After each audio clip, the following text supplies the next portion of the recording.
Gede Pangrango ditetapkan sebagai salah satu dari 5 taman nasional pertama di Indonesia oleh pemerintah Indonesia melalui Surat Keputusan Menteri Pertanian tahun 1980. Sejarah awal konservasi di kawasan ini hanya sedikit diketahui.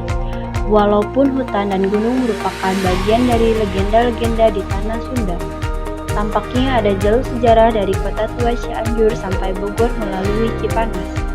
Bagian lereng pegunungan yang rendah, tidak rata dan berteras-teras dulunya digunakan untuk pertanian dengan pergiliran tanaman.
Atau ekologi tentang taman nasional ya, banyak yang kunjungan atau yang kegiatan kaitannya dengan penelitian, karena mempunyai kawasan taman nasional ini ada zona-zona yang sifatnya terbatas ya, terbatas itu antara lainnya, contohnya mungkin di sini kan ada zona-zona penyangga, ada zona pemanfaatan, ada zona inti dan zona limbah, yang mana tadi disampaikan kaitannya dengan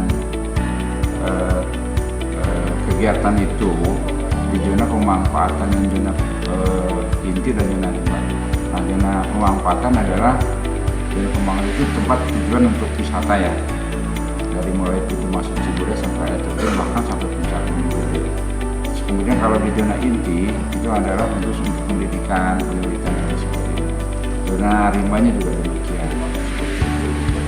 Artinya yang penelitian itu harus ada semacam surat izin untuk penelitian. Ya, tentunya itu yang mengeluarkan Balai Besar Taman Nasional Pangrango ya, itu tepatnya di bawah. Ya, artinya untuk resmi masuk kawasan itu. Terus kemudian juga yang pendakian itu juga resmi ada surat izin masuk kawasan kecuali kalau yang sifatnya hanya untuk rekreasi saja, tujuannya hanya sampai air terjun, nah Ciberem atau yang tadi Seneng yang itu langsung dilayani di sini tanpa pakai izin, hanya untuk mengeluarkan tiket saja. Itu tujuan untuk taman nasional, kemungkinan tidak masuk orang tanpa izin ya. Karena ini kawasan hutan konservasi tentunya dilindungi dengan undang-undang ya. Kita harus dijaga, harus dirawat dengan baik tanpa bantuan sama teman-teman dari luar atau dari mana saja, tempat kuliah teman-teman dari WIN, dari IPB, dari mana ya. Di taman nasional kita harus betul-betul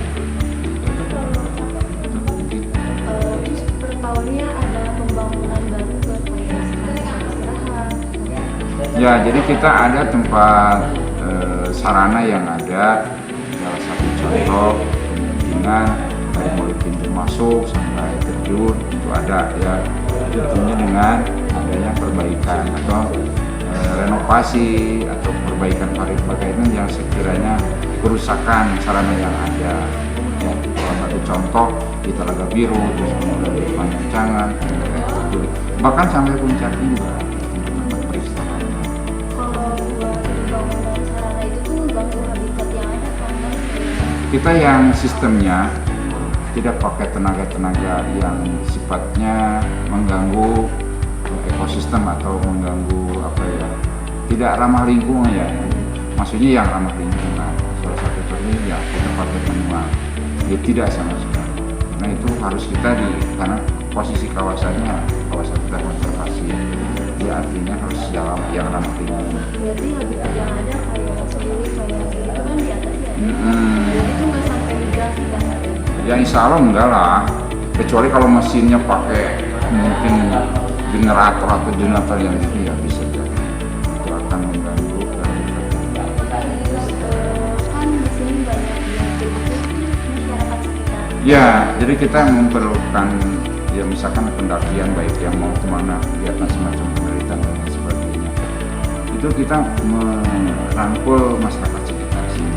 Kita memang di sini ada mitra MMP ya, yang disebut masyarakat mitra POHUT, kemudian ada volunteer, ada masyarakat jasa wisata, dan kita diperdayakan mereka. Kita yang jelas untuk rekreasi ke air terjun itu kalau ada weekend ada weekend. Kalau weekend kena 18,5 air terjun, kalau untuk weekday-nya 12.000. Kalau pendapatan itu kita nggak tahu yang di lapangan itu semua disetorin ke pusat, jadi itu melalui kantor balai. Ya, kalau jumlah totalnya berapa apa nggak tahu ya. Itu semua disetorin ke pusat. Itu aja sih.